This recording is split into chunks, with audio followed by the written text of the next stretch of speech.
our last class we have discussed many activities, and from that activities we have concluded that liquids like acid, base are good conductors of electricity, but distilled water or pure water does not conduct electricity.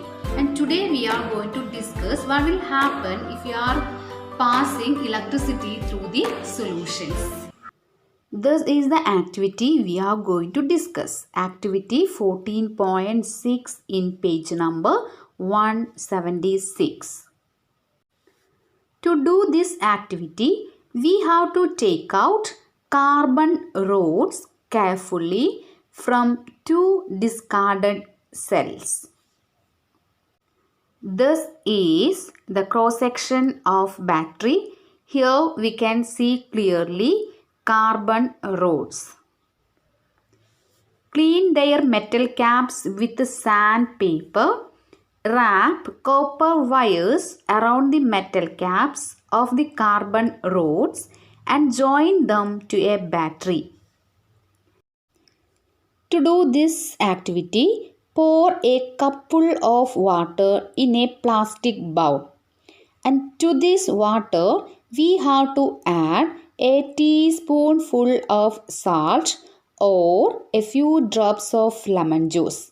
Do you know why we are adding this salt and lemon juice to the water? Yes, to make that water more conducting. And after we have to immerse the two electrodes in this solution.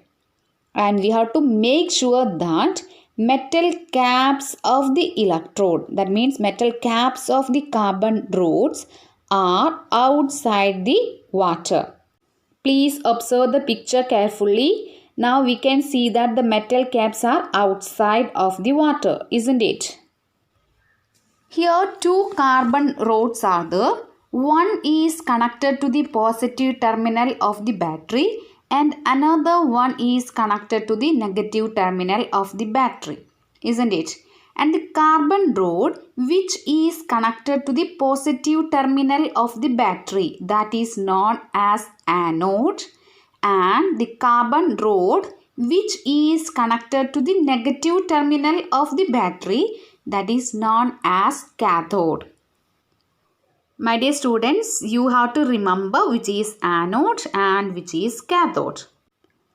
So after this arrangement, we have to wait for 3-4 minutes and observe the electrodes carefully. That means we have to observe positive electrode, that is anode, and negative electrodes, cathode. Okay.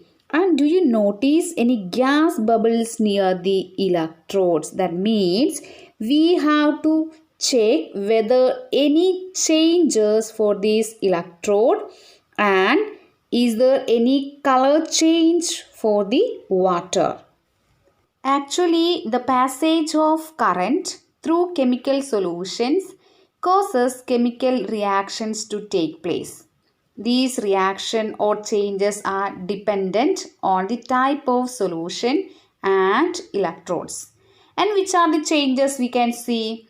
Chemical effects include formation of gas bubbles at electrodes, that means near the anode or cathode, deposition of metals at electrodes, or changes in solution color. So now we have to check what are the changes we can see in the case of this water and this carbon electrodes. In 1800, a British chemist, William Nicholson, had shown that if electrodes were immersed in water and a current was passed, bubbles of oxygen and hydrogen were produced. And we have to check where this oxygen and hydrogen form. Oxygen bubbles formed on the electrode connected to the positive terminal of the battery.